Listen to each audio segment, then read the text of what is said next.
नमस्कार मित्रों, सभी ग्रहों के फलों की चर्चा के सीरीज़ में आज हम चंद्रदेव की 11वें भाव और 12वें भाव में फल की चर्चा करेंगे। चंद्रदेव 11वें और 12वें में किस प्रकार का फल देंगे, आप अपनी कुंडली में ज़रूर देखिए। अपनी कुंडली खोलिए और देखिए, यदि चंद्रदेव आपके 11वें में बैठे हों, चाहे कोई भी राशि में बैठे हों, राशि से मतलब नहीं होता है, यहाँ पर लाल किताब में खाना से मतलब होता है। तो चंद्रदेव 11वें में बैठे हों या 12वें में बैठे हों, अपनी कुंडली में देखिए तो आप ये वीडियो ज़रूर देख सकते हैं। अभी तक हमने बृहस्पति देव, सूर्य देव और चंद्रदेव के प्रथम भाव से लेकर दसम भाव तक वीडियो डाल रखी है, वो आप प्लेलिस्ट में जाकर देख सकते हैं। चंद्रदेव जो कि माता, भूमि, भवन, वाहन, द्रव्य के कारक होते हैं और 11वां भाव जो कि आप जानते हैं छठे से छठा यानी कि शत्रुओं से लाभ का योग बनता है। छठे से छठा यानी कि बीमारी, रोग वगैरह जो हैं वो कष्ट देंगे या फिर आप उन पर भारी पड़कर आप निरोग वाला जो जीवन जिएंगे या फिर लाभ की प्राप्ति होगी, क्योंकि जो 11वां भाव होता है वो दसम भाव का दूसरा होता है। दसम भाव कर्म और कर्म से मिलने वाला लाभ, मतलब उससे सुख। तो आइए जानते हैं हम चंद्रदेव 11वें भाव में क्या फल देंगे। वैसे तो 11वां भाव जो होता है वो उपचय घरों में, मतलब 3, 6, 10, 11 में सबसे मजबूत होता है। तो ये घर मजबूत होना और यहाँ पर चंद्रमा का मजबूत होकर बैठना जातक को यशस्वी, दीर्घायु, लोकप्रिय व चंचल स्वभाव का बनाता है। उसका जीवन अधिकतर परदेश में बीतता है, अर्थात घूमते फिरते रहता है। 11वां भाव घूमने की भी राशि है। यदि यहाँ पर ये चर राशि में बैठें तो ये 100% एकदम लागू होगा कि व्यक्ति घूमता ही रहता है जीवन में। 11वें में चंद्रदेव जो हैं जातक को एक प्रेमी स्वभाव का बनाते हैं। ज़्यादातर देखा जाता है कि यदि यहाँ पर सपोर्ट करे पंचम भाव भी, तो यहाँ पर प्रेम विवाह का भी योग बनता है। अन्यथा जहाँ भी जाते हैं ये लोग प्रेम करते हैं और निश्चल प्रेम करते हैं। इन्हें राज्य द्वारा सम्मानित किया जाता है। उसकी संतान भी गुणी व संपत्तिशाली होती है। याद रखिए, यहाँ पर चंद्रमा का पीड़ित नहीं होना चाहिए, अन्यथा संतान में थोड़ी परेशानियाँ होती हैं। यहाँ पर चंद्रदेव से संबंधित आपको दान भी करना चाहिए और चंद्रदेव से संबंधित जो चीज़ें हैं उसका धारण भी करना चाहिए, उससे अच्छे संतति की प्राप्ति होती है। चंद्रदेव के जो इष्ट देव हैं शिव जी, उनका भी आपको स्मरण करना चाहिए पुत्र प्राप्ति के लिए, संतान प्राप्ति के लिए। ये भी अच्छा फल देता है। वह ज्योतिष तथा तंत्र मंत्र विद्या में रुचि रखने वाला होता है। उसकी जो सामने वाला जो पार्टनर होगा वो सुंदर, सुशील, गृह कार्य में दक्ष होता है। हालांकि यहाँ पर चंद्रमा सपोर्ट ना करे, चंद्रमा थोड़ा कमज़ोर पड़ जाए तो कन्या संतति भी ज़्यादा होती है, ये देखा जाता है। तो चंद्र को मजबूत यहाँ पर ज़रूर करें, चंद्र का उपाय ज़रूर करें। यहाँ पर जातक को जीवन में मकान, वाहन और नौकरों का सुख ज़रूर मिलता है। यदि 11वें घर में क्षीण चंद्रमा हो तो जातक का जीवन बड़ा संघर्षमय और रोग ग्रसित रहता है। उसे दाम्पत्य तथा ऐश्वर्य सुख नहीं मिल पाता है, उसमें थोड़ी कमी रहती है। यदि 11वें घर में चंद्रमा शुक्र के साथ बैठा हो तो जातक को वाहन का सुख मिलता है।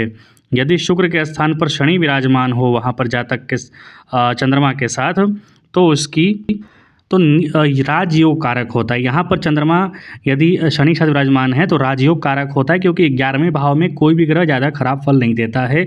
11वां घर उपचय भाव का है, बढ़ोतरी का है, तो बढ़ोतरी करने का ही कार्य करता है। यहाँ पर ऐसे योग होने पर व्यक्ति अनेक विद्याओं का जानकार, समाज में यश प्रतिष्ठा प्राप्त करने वाला होता है।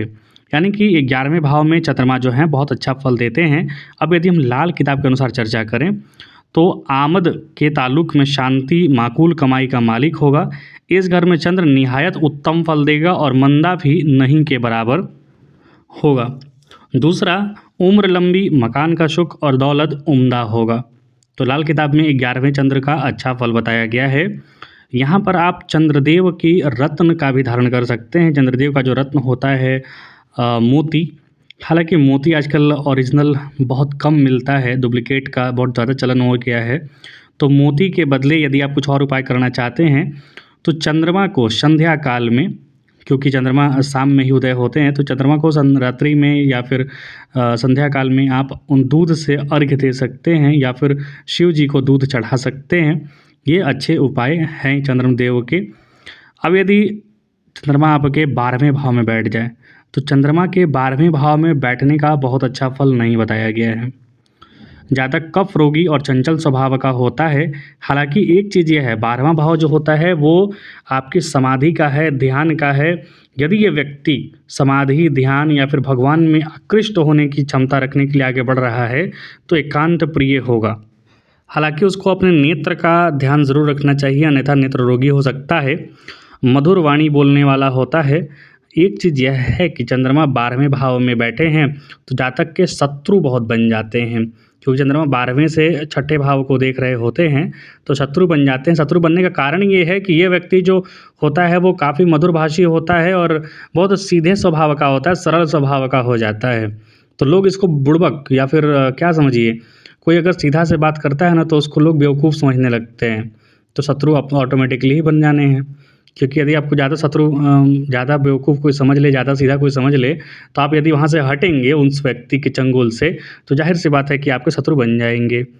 स्त्रियों के प्रति कामासक्त होता है व्यक्ति। यदि 12वें भाव में चंद्र के साथ मंगल भी बैठा हो तो जातक नेत्र रोगी, राजदंड पाने वाला, नीच बुद्धि का होता है। तो यहाँ पर उपाय ज़रूर कीजिएगा, क्योंकि यदि चंद्रमा के साथ मंगल 12वें में बैठ गया है तो व्यक्ति मांगलिक भी हो जाता है और ख़राब फल देता है मंगल यहाँ पर। 12वें घर में चंद्रमा यदि कर्क, मीन अथवा कन्या राशि में हो तो जातक को राजयोग प्राप्त होता है। जातक धार्मिक प्रवृत्ति का होता है, उसका संबंध कई स्त्रियों से रहता है। अब ज़रूरी नहीं है कि स्त्रियों से संबंध रहे तो उसका शारीरिक संबंध ही हो, उसकी स्त्रियों से संबंध रहेंगे, अर्थात माता मान सकता है, बहन मान सकता है, देवी मान सकता है। तो इस तरीके का होता है। आप धार्मिक प्रवृत्ति में रहें तो आपका सदाचार वाला आचरण ज़्यादा रहेगा।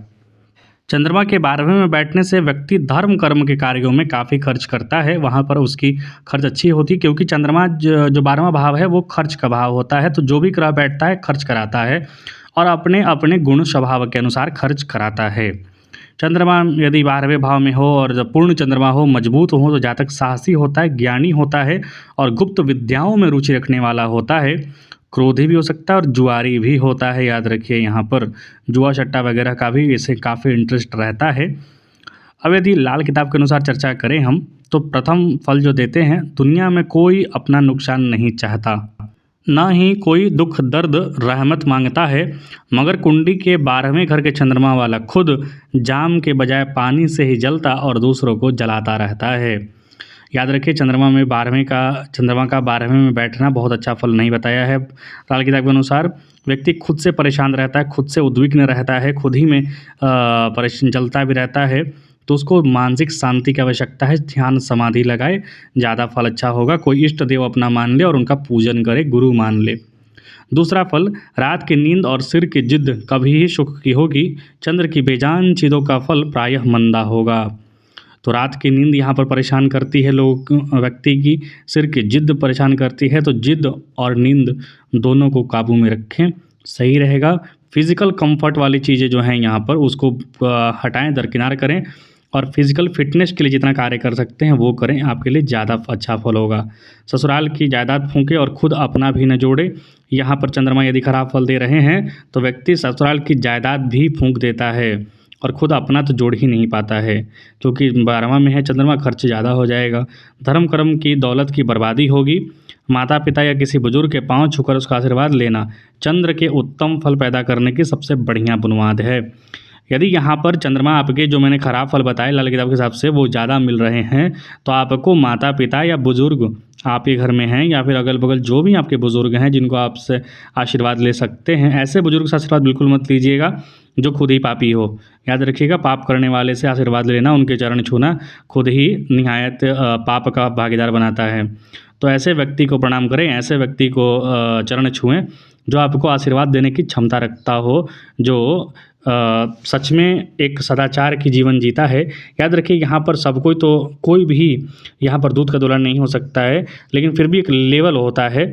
बहुत आदमी एकदम पापी, कुकृष्ट, निकर्मी हो जाते हैं, तो उनसे दूर रहने में ही भलाई होती है, क्योंकि शास्त्रों में वर्णित है कि आप जिनके चरण स्पर्श कर रहे हैं उन पास क्षमता भी होनी चाहिए कि वो आपको आशीर्वाद दें। अन्यथा बहुत लोग तो पापी हो जाते हैं, आप उनसे आशीर्वाद लेंगे। जैसे बहुत सारे लोग जो है ना, नाम नहीं लूँगा, लेकिन गुंडे प्रवृत्ति के होते हैं, अब उनके जाके चरण स्पर्श कर रहे हैं आप, तो उनके अंदर जो खराब शक्तियाँ चल रही हैं, उनके अंदर जो बुरी जो सोहबत वाली शक्तियाँ चल रही हैं, वो आप में प्रविष्ट करेंगी। याद रखिए, आशीर्वाद नहीं मिलने वाला है वहाँ से। तो आशीर्वाद भी सोच समझ कर लेना चाहिए। अपने बड़े बुजुर्गों का आशीर्वाद लीजिए, माता पिता का आशीर्वाद लीजिए और जीवन कल्याणमय कीजिए। ये चंद्रमा के 10वें 11वें भाव और 12वें भाव के मैंने फल बताए। आप कृपया वीडियो को ज़रूर देखिए, अपना आशीर्वाद ज़रूर देखिए, अपना मत ज़रूर रखिए। चैनल को लाइक शेयर सब्सक्राइब जरूर करें। धन्यवाद।